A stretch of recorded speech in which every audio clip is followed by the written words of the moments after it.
Hello students, मैं अमरदीप पासवान अपने channel में फिर से आज आपका स्वागत करता हूं। आज ये जो वीडियो है वो पार्ट सेकंड है, जो कि हमने प्राचीन इतिहास शुरू किया था भारत के अंदर। ठीक है, और भारत के इतिहास को हम पढ़ रहे थे। भारत के इतिहास को 3 प्रकार में डिवाइड किया गया है: प्राचीन इतिहास, मध्यकालीन इतिहास और फिर आधुनिक इतिहास। जिसके अंदर हमने स्टार्टिंग तो प्राचीन इतिहास के अंदर कर दिया था, जो कि किसके अनुसार है?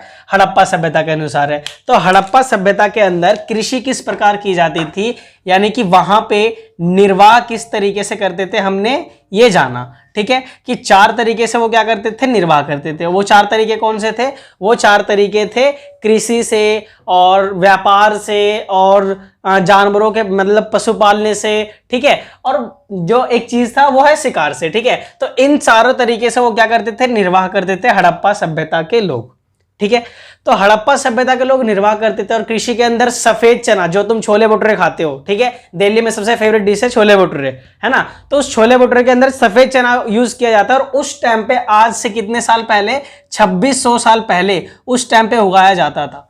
ठीक है, 2600 ईसा पूर्व, है ना? यानी कि ईसा मसीह के जन्म से भी पहले की बात हो रही है ना? तो देखिए, तो निर्वाह के तरीके में हमने देख लिया। आज हम जानेंगे जो वहां कृषि क्या करते थे, उस कृषि में किस प्रकार से प्रौद्योगिकी का प्रयोग किया जाता था। ठीक है, प्रौद्योगिकी का प्रयोग किया जाता था, कृषि के बारे में पढ़ेंगे। और हड़प्पा सभ्यता का जो क्षेत्रीय विस्तार है, यानी कि वर्तमान समय में अगर हम जांच करें कि कहां से कहां तक फैला हुआ है हड़प्पा सभ्यता, तो उसके बारे में भी पता चलेगा, क्षेत्रीय विस्तार। और साथ ही साथ आज ही के वीडियो में हम जानेंगे कि मोहनजोदाड़ो की शुरुआत कैसे हुई है। ठीक है, तो बने रहिए वीडियो के साथ और अंत तक देखिए। ठीक है, तो चलो शुरू करते हैं। तो कृषि प्रौद्योगिकी है। ठीक है, कृषि प्रौद्योगिकी में अब जो वैज्ञानिक है, उन वैज्ञानिकों क्या क्या मिला है? वृषभ मिला है। ठीक है, अब वृषभ क्या होता है? वृषभ यानी कि बैल, है ना? ठीक है, तो बैल, अब जो बैल होता है ना, इससे ये पता चला, मतलब बैल की मूर्तियां मिली है छोटी छोटी। ठीक है, आप स्क्रीन पे देख सकते हो, है ना?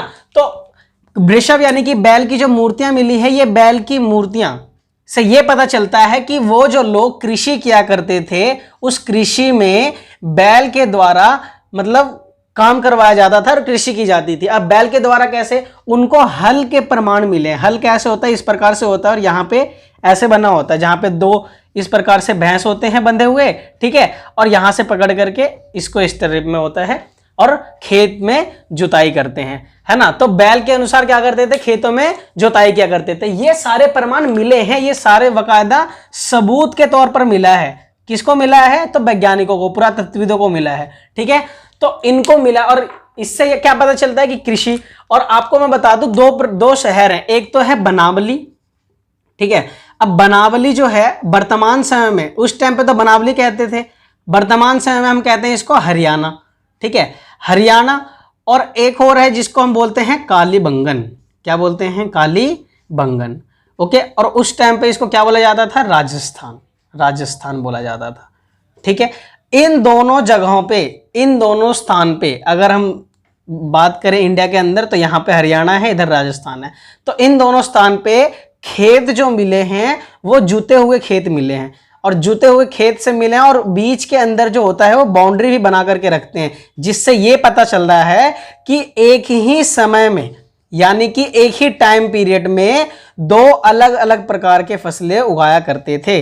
2 अलग अलग प्रकार के क्या करते थे? फसलें उगाया करते थे हड़प्पा सभ्यता में। यानी कि वर्तमान समय में अगर हम गांव के अंदर जाए ना, ठीक है, तो वहां पे हमें यह पता चलेगा कि हाँ भाई, एक ही स्थान पे, एक ही खेत के अंदर 2 प्रकार की फसलें उगाई जा रही है। ठीक है, और ये जो सीख है ये हड़प्पा सभ्यता में थी। सोचो, इतनी विकसित सभ्यता, यानी कि आज से अगर हम आज से अनुमान लगाए, ये देखिए, ये 2021 चल रहा है, और 2021 से अनुमान लगा लो कि 2021 साल पहले पीछे जाएंगे, और उससे भी 2600 साल पीछे जाएंगे। ठीक है, तब जाकर के हम पहुंचेंगे हड़प्पा सभ्यता में, है ना? अभी देखिए आगे, तो अलग अलग प्रकार के 2 मतलब कि एक ही स्थान पे दो प्रकार की खेती की जाती थी। अभी देखिए, हमें औजार भी मिले हैं।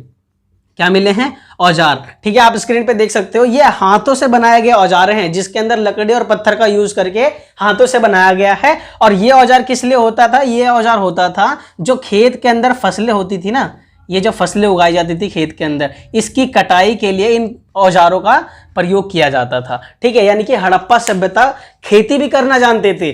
किस प्रकार से खेतों की जुताई होती थी वो भी करना जानते थे, साथ ही साथ उनको कटाई करने के जानते थे। और जाकर के जब प्रमाण मिला ना, जो सबूत मिला, जो तथ्य मिला, ठीक है, उस सबूत में यह भी मिला कि अवतल प्रकार की चक्कियां मिली है। क्या मिली है? अवतल प्रकार की चक्कियां। अब बोलोगे अवतल प्रकार की चक्कियां क्या होगी भाई? तो अभी जो वर्तमान समय में कहते हैं ना, जेल में चक्की पीसना पड़ेगा और जेल की रोटी खानी पड़ेगी, ठीक है, बचपन में खेला करते थे। तो ये अवतल प्रकार की चक्कियां हैं, वो वर्तमान समय में कहां मिलती है? जेल में मिलती है। उस टाइम पे ये जो चक्कियां हैं वो मसाले, गेहूं और बाकी सभी चीज को पीसने के लिए यूज किया जाता था, ठीक है, पीसने के लिए यूज किया जाता था। अब चक्कियां कैसे होती थी? ये हुई चक्की और इसके ऊपर ऐसे, फिर ऐसे और फिर ऐसे, यानी कि ये हैंडल है और ऐसे घुमाया जाता था। और नीचे भी एक बड़ी प्रकार की सिल्लियां हुआ करती थी, जिससे क्या होते थे, अब यहां पे जो छोटा सा होल होता था, यहां से डालते थे वो गेहूं या तो फिर चावल, और उसको अंदर डाल करके इसको पीसा जाता था, ठीक है। तो और वहां पे भूसा भी मिला है, ठीक है। अब बोलोगे भूसा क्या होता है?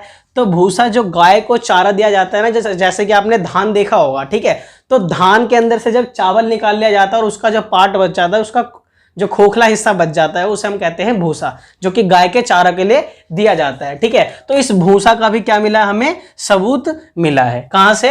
हड़प्पा सभ्यता से। तो इतनी अच्छी प्रौद्योगिकी देखते हो, यानी कि इनकी टेक्नोलॉजी उस टाइम पे कितनी बढ़िया और कितनी अच्छी थी कि वो मतलब एक खेत के अंदर 2 प्रकार के अनाज उगा रहे हैं, औजार के बारे में जानते हैं कि किस प्रकार से खेतों के अंदर फसल पटाई जाएगी, और तो और वहां पे सिंचाई के साधन भी मिले हैं, ठीक है। क्या मिले हैं? सिंचाई के साधन। अब सिंचाई के साधन किसके मिले? जलाशय मिला है, ठीक है, नहरें मिली हैं, तालाबें मिला है, ठीक है। और आप जानते हो कि यहां से जो नदी गई है सिंधु नदी, वो सिंधु नदी के अनुसार नहर बना करके क्या करते हैं कि अपने खेतों में पानी सप्लाई कर देते हैं और खेतों में उपज काफी बढ़िया होती है, यानी कि सिंचाई के साधन का भी इतना बढ़िया स्रोत था उनके पास, ठीक है। इतने माइंडेड लोग उस टाइम पे, इतने साल पहले, ठीक है, इतने साल पहले इतने दिमागदार और डेवलप जो सभ्यता जब मिली ना, तो सब चौंक से गए कि जितने वैज्ञानिक थे वो हैरान हो गए कि इतना डेवलप सभ्यता, जो बाकी जो सभ्यता जैसे चाइना सभ्यता हो गया, मेसोपोटामिया सभ्यता हो गया, मिस्र की सभ्यता होगी, इन सभी सभ्यताओं में से सबसे डेवलप सभ्यता कौन सी मिली? हड़प्पा सभ्यता मिली, ठीक है। तो देखिए ये था टेक्नोलॉजी का प्रयोग जो कि कृषि के अंदर किया जाता था। अभी हम पढ़ेंगे हड़प्पा सभ्यता का विस्तार, ठीक है, कि हड़प्पा सभ्यता कहां से कहां तक फैला है और वर्तमान समय में वो जगह कौन कौन सी है। तो चलो देखो। तो देखिए इसका जो विस्तार है वर्तमान समय में भारत से लेकर के पाकिस्तान तक, ठीक है, भारत, पाकिस्तान और कुछ हिस्सा जो है वो अफगानिस्तान का है, ठीक है। अफगानिस्तान के साथ मतलब जो पूरा पाकिस्तान है ना, वो तो पूरा पाकिस्तान शामिल है ही, इंडिया का कुछ हिस्सा है ना। तो अभी देखिए ये बन गया हमारा इंडिया का मैप, जैसा ही बना है देख लीजिए, है ना। और ये है पाकिस्तान, ओके, और इधर है अफगानिस्तान, ठीक है। तो अभी देखना, पहले तो मम यहाँ पे क्या क्या चीज़ है, कहाँ कहाँ पे मिला है, वो ध्यान रख लेना, ठीक है। जो हड़प्पा सभ्यता है वो एक डायमंड शेप की सभ्यता है, मतलब उसका जो विस्तार था ना डायमंड शेप के ऊपर होता है। अभी देखिए पहले, उससे पहले की बात मैं बता दूं कि यहाँ से निकलती है सिंधु नदी, ठीक है, और इधर से आकर के मिल जाती है अरब सागर में। कहाँ निकल जाती है? अरब सागर में मिल जाती है। और जब देखिए अब यहीं पे है चेनाब, रावी, सतलुज, ठीक है। तो ये सारी जो 5 नदियां हैं ना, व्यास नदी, सतलुज नदी, रावी नदी, जितने भी नदियां यहाँ पे, वो सारे के सारे नदियां सिंधु नदी से आकर के मिलती है। ये है सिंधु नदी, ठीक है। और सिंधु नदी के जो यहाँ पे पहाड़ देखोगे आप, ठीक है, ये देखिए अब इधर की साइड पे होती थी घाटियां, है ना, ये घाटियां होती है। अब इन घाटियों में एक जगह था हड़प्पा, जैसा कि मैंने पिछली क्लास में बताया कि एक जगह था हड़प्पा, और हड़प्पा में ही सबसे पहले प्रमाण मिले थे और वहीं से नाम दे दिया हड़प्पा सभ्यता, हड़प्पा सभ्यता। तो अभी देखते हैं इसका विस्तार कि कहाँ तक ये फैला है, ठीक है। एक और नक्शा हम देख लेते हैं बना करके, देखिए। तो ये अभी इसको मिटा दें, देखो, तो ये हमारा बन गया फिर से भारत। अब बड़ा नक्शा लेते हैं ताकि हमें इसका विस्तार अच्छे से समझ में आ जाए, ठीक है। ये देखिए तो ये बन गया हमारा भारत का नक्शा, ठीक है। और यहाँ पे है पाकिस्तान, जैसा कि आप सब जानते हो, है ना, और अफगानिस्तान। तो ध्यान से समझिएगा। अब जो सभ्यता है यहाँ पे, एक तो है मांडा। अब ध्यान से समझ जाना इसका विस्तार कैसा है। एक जगह है मांडा, मांडा से अगर हम इधर पे आते हैं, इसको कहते हैं हम दैमाबाद। उस टाइम की बात कर रहा हूं जब हड़प्पा सभ्यता हुआ करती थी, उस टाइम पे यही नाम हुआ करते थे, ठीक है। क्या है? दैमाबाद। ओके, अब ये हो गया दैमाबाद। और दैमाबाद के बाद इधर हम जब आते हैं लास्ट में, तो यहां पर है सुतकांगडोर। क्या है? यहां पे है सुतकांगडोर, सुतकांगडोर, ठीक है। और यहां पर है आलमगीरपुर। क्या है? आलमगीरपुर, ठीक है। ये है आलमगीरपुर। अभी देखिए, अब मैप के हिसाब से तो आपको समझ में आ रहा होगा कि भारत के जितने भी उन सब चीजों के बारे में पता चल गया होगा, ठीक है। तो ये यहाँ नहीं, इधर है, इधर की साइड पे पाकिस्तान के अंदर है, लास्ट एंड पे। अब देखिए इसका जो विस्तार है वो समझते। अब मांडा से लेकर के ये देखिए ट्राइंगल शेप देगा ये, ठीक है। यहाँ से ऐसे, और फिर ऐसे, फिर ऐसे, और फिर ऐसे। अब देखना, अब मैंने ये बीच में लाइन क्यों बनाया, डायरेक्ट क्यों नहीं कर दिया, उसके हिसाब से देखिए कि इसकी जो लंबाई है ना वो कितना है, वो है केवल और केवल 14 किलोमीटर, 1400 किलोमीटर, ठीक है। और यहाँ पे जो इसकी लंबाई है वो है कितनी?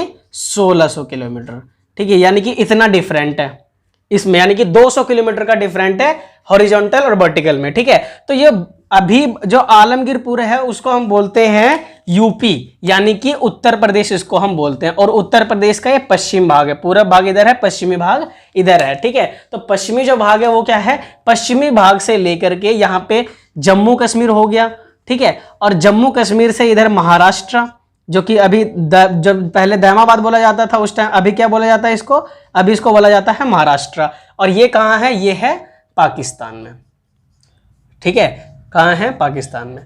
तो ये इतना बड़ा इसका क्षेत्र फैला हुआ है, ठीक है। तो अभी समझ में आ गया आपको, आलमगीरपुर यानी कि यूपी, मांडा यानी कि जम्मू कश्मीर, दैमाबाद यानी कि महाराष्ट्र, और सुतकांगडोर यानी कि पाकिस्तान के अंदर है, ठीक है। तो ये सारे जगह पे इतने बड़े क्षेत्र में फैला हुआ था। और यहाँ से अगर तुम देखते हो, अब नदियां बना दूं तो इस तरीके से ऐसे बहा हुआ है, और सारी नदियां बगल बगल में है, जिससे ये काफी ज्यादा विकसित सभ्यता थी। और तो और जब मतलब बाकी के देश हैं, जैसे यहाँ पे ईरान हो गया, ठीक है। और यहाँ पे जब हम आते हैं तो अफ्रीका मिल जाता है। और यहाँ पे था क्या? मिस्र की सभ्यता। और ऊपर चले जाते हैं हम थोड़ा सा, मेसोपोटामिया की सभ्यता। मेसोपोटामिया की सभ्यता भी काफी बड़ी थी। तो ये लोग यहाँ पे आके क्या किया करते थे? व्यापार किया करते थे, ठीक है। तो ये था इसका विस्तार, इतना बड़ा विस्तार, ठीक है। व्यापार से जीवन व्यतीत करते थे। और विस्तार यानी कि भूमि के देखते हैं। अब पेपर में क्वेश्चन कैसे आता है, यानी कि एसएससी और बाकी कॉम्पिटेटिव एग्जाम में जैसे रेलवे वगैरह हो गया, उसमें क्वेश्चन आते कैसे हैं? तो क्वेश्चन आता है कि हड़प्पा सभ्यता का जो इधर पूर्वी छोर है, यानी कि जो स्टार्टिंग है या फिर एंडिंग है, वो कहाँ है? तो आप लिखोगे आलमगीरपुर, ठीक है। आलमगीरपुर कहाँ है? उसकी स्टार्टिंग है। और एंडिंग पॉइंट कहाँ है? उसका एंडिंग पॉइंट है सुतकांगडोर, ठीक है। और ऊपर यानी कि नॉर्थ की साइड में हम देखें तो क्या है? शुरुआती पॉइंट मांडा। और साउथ की साइड देखें तो क्या है? महाराष्ट्र यानी कि दैमाबाद। तो ऑप्शन में आपको महाराष्ट्र, यूपी और जम्मू कश्मीर नहीं दिखेगा, आपको दिखेगा दैमाबाद, आलमगीरपुर और मांडा, ये सारे ऑप्शन दिखेंगे, ठीक है। तो इन नामों को याद करना जरूरी है। और साथ ही साथ इसका क्षेत्रीय विस्तार भी जानना कि हॉरिजॉन्टल और वर्टिकल के अंदर मतलब कितना डिफरेंट है, कितने किलोमीटर का गैप है। समझ आ रही है बात? तो ये था हमारा इसका जो हड़प्पा सभ्यता है, इसका था क्षेत्रफल, ठीक है, कि कितने क्षेत्र में ये फैला हुआ है, ठीक है। काफी बड़ी सभ्यता थी और काफी विकसित। तो अब हम बात करते हैं मोहनजोदारो के बारे में, ठीक है, कि मोहनजोदड़ो था वो कहां था और किस तरीके है। तो इसी सभ्यता में, ठीक है। तो हड़प्पा सभ्यता इसलिए नाम दे दिया कि एक क्षेत्र था वहां पे हड़प्पा नाम था, और इस हड़प्पा नाम की वजह से दे दिया हड़प्पा सभ्यता, ठीक है। तो अभी मिलेगा मोहनजोदारो, तो मोहनजोदारो के बारे में पढ़ेंगे। मिल तो गया है इसी सभ्यता में, लेकिन जगह अलग है। हड़प्पा अलग जगह पे है, स्थान पे अलग है, और मोहनजोदारो अलग स्थान है। दोनों के दोनों एक ही सभ्यता के अंदर सम्मिलित है, ठीक है। तो चलो मोहनजोदारो की बात करें तो अब मैं बता दूं कि मोहनजोदारो है कहाँ पे, ठीक है। यार ये मैप ना बार बार बनाना पड़ता है, लेकिन दिक्कत हो जाती है, मिटाना ही पड़ता है, क्योंकि आपको समझाना भी है ना। तो देखिए ये देखो, ये इंडिया बन गया है ना, और ये पाकिस्तान। तो यहाँ से जो सिंधु नदी निकला है, ठीक है, और यहाँ पे और भी नदियाँ हैं, 5 नदियाँ हैं, तो मैं बना नहीं रहा, खैर, ठीक है। तो यहाँ ये वाली जो जगह है ना, ये जगह है हड़प्पा, ठीक है। तो यहाँ पे सबसे पहले क्या मिला, मतलब सबूत मिले, ठीक है, जिससे उसको हड़प्पा नाम दे दिया गया इस पूरी की पूरी सभ्यता को, ठीक है। और यहाँ पे है मोहनजोदारो, यहाँ क्या है, मोहनजोदारो, ठीक है। तो जो मोहनजोदारो है ये मिला बाद में, यानी कि 1922 में, ठीक है। इसको खोजा था दयाराम साहनी ने, इसको खोजा था रखालदास बनर्जी ने 1921 और 1922, ठीक है, आज से 100 साल पहले। तो ये तो हो गया कि भाई हड़प्पा सभ्यता नाम दे दिया।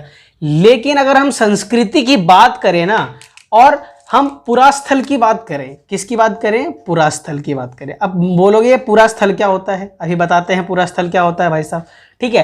तो यहां इससे ज्यादा जो पुरास्थल था वो कौन था, मोहनजोदारो था। और रही बात नगर की, तो ये एक नगरीय सभ्यता थी। कौन सी सभ्यता थी, तो नगरीय सभ्यता, यानी कि नगर नियोजन सभ्यता। जितने भी नगर बनाए गए थे ना, वो नियोजन तरीके से एकदम भाई साहब एकदम प्लानिंग की तरीके से बनाया गया था। यानी कि प्लान बना करके उन्होंने क्या किया था कि नगरों को बनाया था। और सबसे ज्यादा प्रमाण जो मिले, देखो पूरा स्थल ऐसे स्थान होते हैं, मैं बता रहा हूं, पूरा स्थल ऐसे स्थल को कहा जाता है जहां पे पुरानी वस्तुओं का अवशेष मिले, ठीक है। क्या मिले, पुरानी वस्तुओं का अवशेष मिले। तो पुरानी वस्तुओं में यहां पे मिला मृद भांड मिले, औजार मिले, ठीक है, और बहुत कुछ चीजें मिली। अब देखो बोलोगे मृद भांड क्या होता है, ठीक है। तो जो मृद है, मृद भांड को हम मतलब बर्तन को क्या कहा जाता है, मृद भांड कहा जाता है, ठीक है।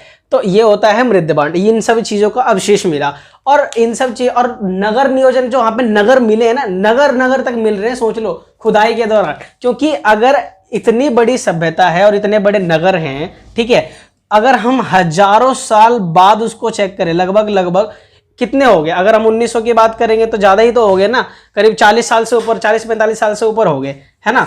तो इतने 100 साल अगर हम बाद जमीन, या तो वो अवशेष जमीन के अंदर मिलेंगे, या तो वो अवशेष जमीन के बाहर मिलेंगे। इन दोनों में से एक ही जगह पे तो मिलेगा, या तो जमीन के अंदर या तो फिर जमीन के ऊपर, बस इन दोनों में अवशेष मिलेंगे। और वही हुआ कि जमीन के ऊपर अवशेष मिले, कई जमीन के अंदर अवशेष मिले, ठीक है। तो जो मोहनजोदारो था ना, वो हड़प्पा स्थान से ज्यादा नियोजन तरीके से जो बना हुआ था वो था मोहनजोदारो, ठीक है। और पूरा स्थल भी किसे कहा जाता है, मोहनजोदारो को ही कहा जाता है पूरा स्थल, ठीक है। और मोहनजोदारो के बारे में हम अभी आगे पढ़ना है। तो मोहनजोदारो है, यहां पे बहुत ही विकसित और बहुत ही बढ़िया तरीके से एकदम प्लानिंग बना करके नगर को बनाया गया, जिसके अंदर 2 प्रकार के शहर बसाए गए। एक का शहर का नाम था दुर्ग, और एक का शहर का नाम था निचला, ठीक है।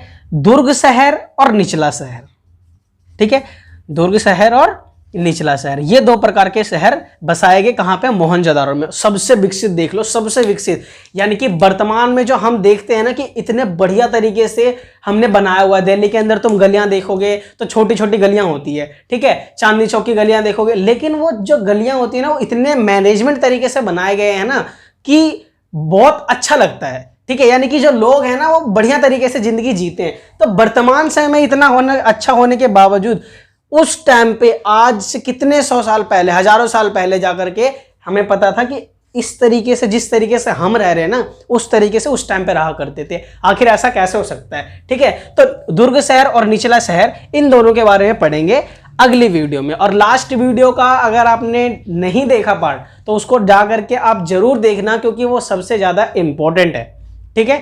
तो इसी के साथ वीडियो खत्म होती है, तब तक के लिए बाय।